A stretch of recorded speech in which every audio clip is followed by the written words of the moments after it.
Hey, what's up, everybody? I'm back again per request for more information about the Bose T4S, as far as how I have it connected, how I'm actually running my subs and my L1 Pro 16s as a DJ. There's 100 videos telling you how to hook the T4S up to instruments and microphones and stuff. But as far as hooking it up as a DJ, there's not many videos out there that tell you how to actually connect it and to run it. So I have played around with it in several different formats for a DJ for myself and how I hook it up. So just a quick run through real quick. I use two CDJs, two turntables. I have a Pioneer RMX 1000. I have an Alpha Recording 6-channel rotary mixer. It's a beast. And I run all of that through the tone match out to my speakers. My entire PA system is Bose. I have 4 sub 2s and 2 L1 Pro 16s. This is the back of my tone match. And I unplugged just about everything from it so you guys can get a look at the back of it. That purple and green dot, I put dots on a lot of my rigs so it makes it easy when I want to go somewhere out. I just match the colors to whatever's on my cables. You can see that pink and pink dot, they match up. I can just plug them right in and I'm good to go. But here, these two, the pink and the green, that runs out to my mixer.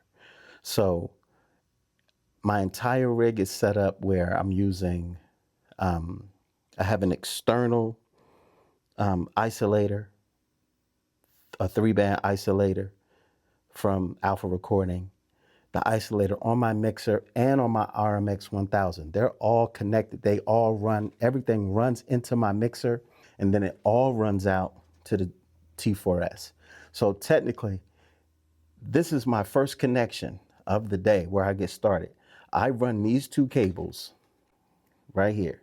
These are some really, really high-end, I think they're called pig hogs. You might want to look them up and see.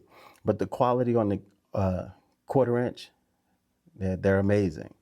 And of course, you want to get the balanced. You don't want to go unbalanced. Basically, the first thing that I do when I hook all of this up, and because I use it when I do my Twitch show, I always leave this cable plugged in out to the computer. This sound card from this is amazing. So when I'm doing lives, this sends the sound right to my computer from the tone match, and it's clean. On top of the tone match, here, in the yellow, your signal is low. In the green, you good. Red, it's too hot. These are basically your trims or your gains up top. And down here are the 4 channels that you have control over. I'm getting ready to plug this up so you guys can see how I connect and run everything. So from the back, like I was saying, this is where my mixer runs into. So it's got 1/4 inch, but it also has XLR connects, depending on however you want to hook it up.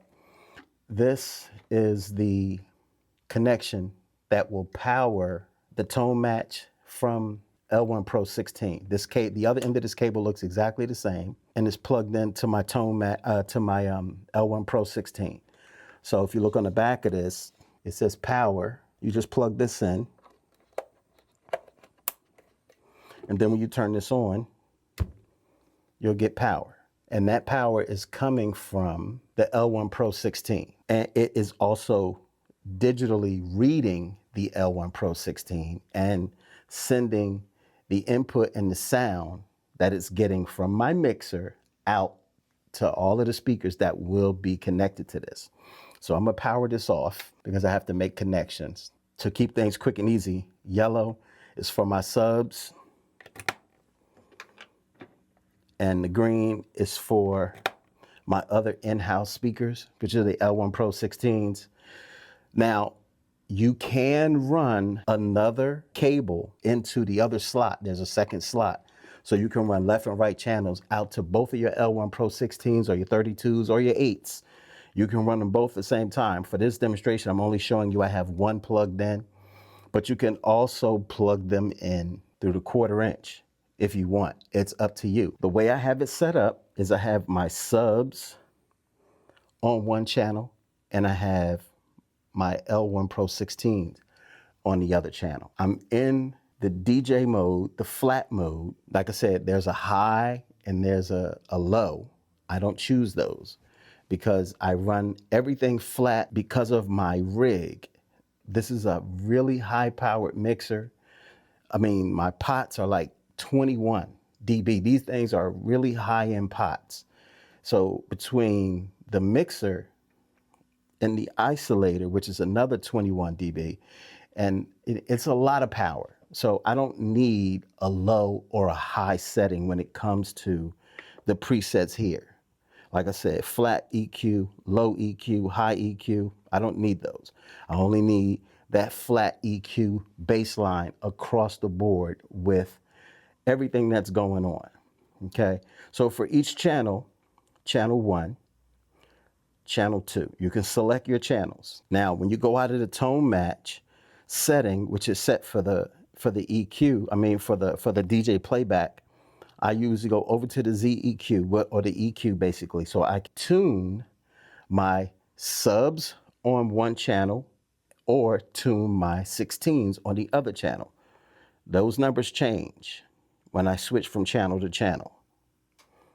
I don't know how clear it is, but you can see it's changing. The numbers change.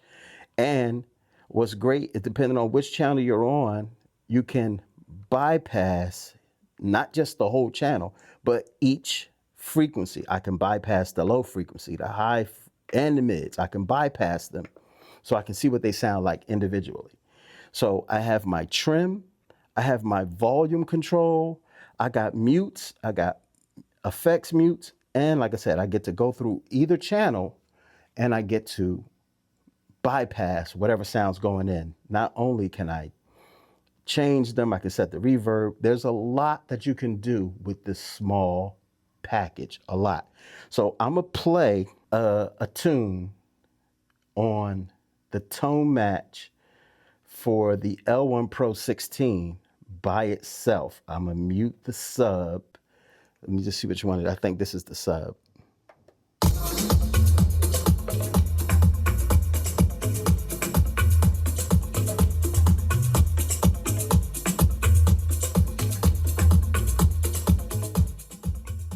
Okay, so right now I have everything in my mixing setup right now is at 12 o'clock. My isolator, my mixer, the RMX 1000, the volume is down very, very low right now. I'm at not even at 1. And the volume here is down very low. I usually don't ever have to go past 4 or 5 o'clock. You can see those green lines. I don't know if you can see them. There they go.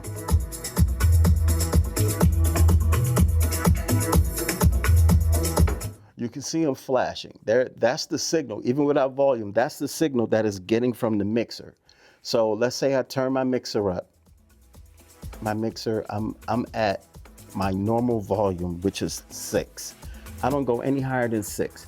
And I'm at 12 o'clock on the gain, 12 o'clock on the volume, and I'm not up on my master, but that's the signal that I'm getting from my mixer. So at the highest that I would go, at 12 o'clock on all of my gains, I'm at 6 o'clock on the volume on my mixer. I never have to go higher than that. And because of the way I have my preset set up, I don't go into the red. I stay right there in the green, always. If I see it start to clip and go into the red, so like if I turn this up, you can see that channel is in the red. I had to go almost all the way up just to get there. And I'm telling you, I never have to go past halfway. The way the EQ and the way the tone match manages the sound for my speakers. They don't sound like they stressed out. They don't sound like they're distorted. And when I say they work for hours and hours, because the tone match really manages the sound well, but it cleans up the sound of the Bose L1s and the Sub 2s. It works. So I'm going to turn the volume up, the master volume up, so you can hear the L1 Pro 16 with the presets that I have set up. I'm gonna go into that's channel 2. So channel 2 is what I have my L1 Pro 16 on, and channel 1 is what I have my sub on. So I'm gonna turn the volume up so you can hear the L1 Pro 16. And right now I have the L1 Pro, pardon me, I have the L1 Pro 16 set in my EQ where I have the dB at +5, the mids at +3, and the highs at +4 on the dB. Then I'm gonna hit the bypass. This is not my regular settings. I'm doing this so you guys can have an idea of the difference in the sound when I hit the bypass. When I hit the bypass, it's just gonna set everything flat to 0 and bypass these settings that I have at 5, 3, and 4. So listen to that right now.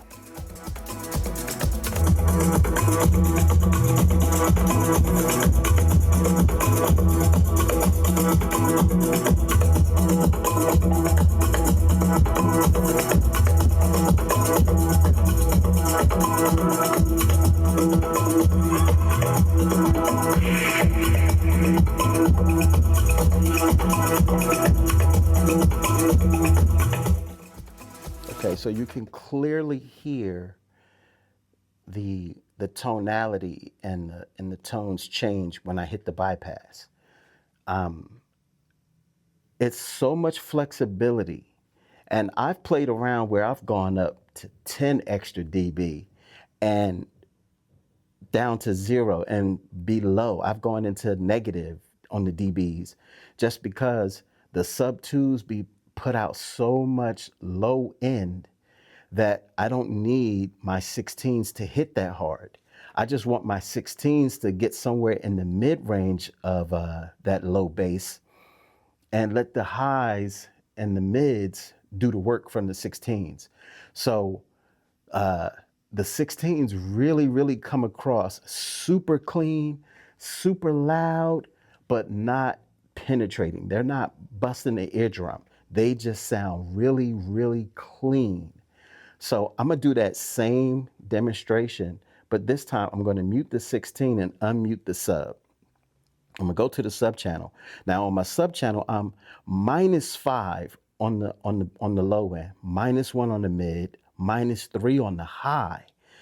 Again, this is not my regular settings. I just did this so that when I hit the bypass, you might be able to pick up on the difference in the sound that you're hearing from the sub 2, only as a demonstration to show you what they sound like without any influence from the tone match. Because when you hit the bypass, you're eliminating the influence from the tone match. The sound is just coming in and going out. But as soon as I relieve or reset and initiate the tone match, you'll get that -5 in the sub, -1 in the mids, -3 in the high portion, which none of that is really relevant. But all of my subs run off of this one channel. Yes, my subs are on one channel, my L1 Pro 16s on the other. That way I can dial them in the way that I want. I get my subs to hit in the bottom range wherever I want. I can dial them in any way I want because the tone match has that much versatility in this small little package. So I'm gonna hit the play on the sub. Now the subs are out in the room, so you're going to just hear some of this rumble. I'm gonna turn it up, so hopefully you'll be able to hear it when I do the bypass.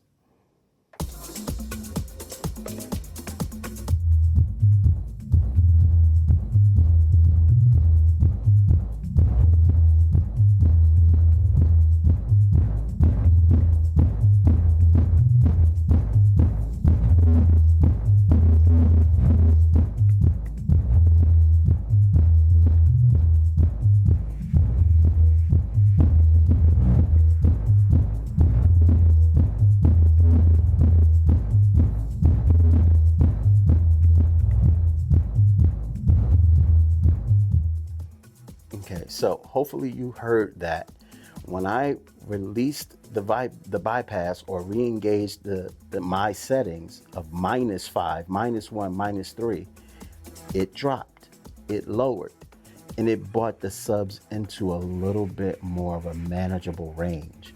But to bypass it meant that that signal that's going out to the subs is the natural signal coming from my mixer and everything. That's extremely hot. That's a hot signal. And I'm dialing that back because the headroom on the mixer and the isolator with a plus 21 dB, that is insane. On most controllers that you have or a standard Pioneer mixer, those pots and those sliders are not plus 21. They're more like a plus 10. And the sound card is adequate at best. This is a much better sound card built into this external mixer, just like a lot of other external mixers.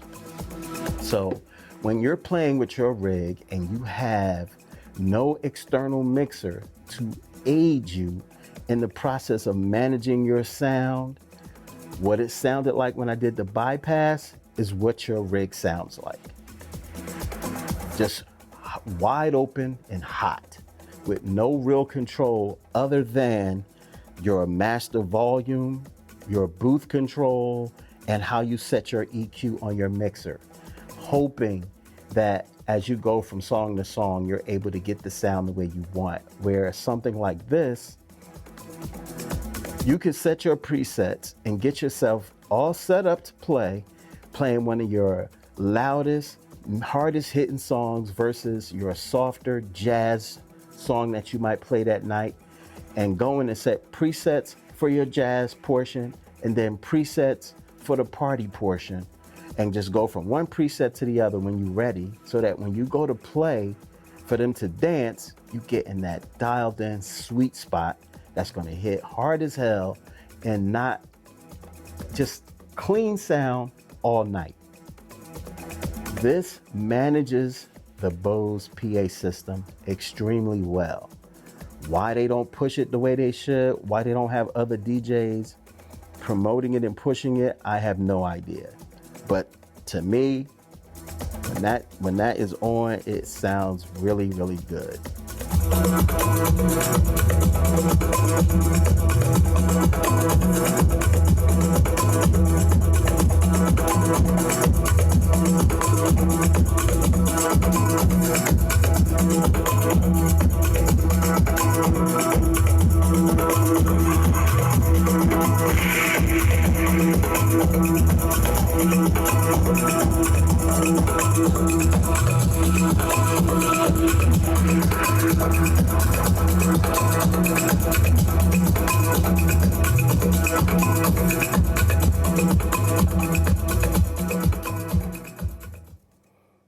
Thanks again, guys, for watching. Any comments, leave them for me. I'll get back.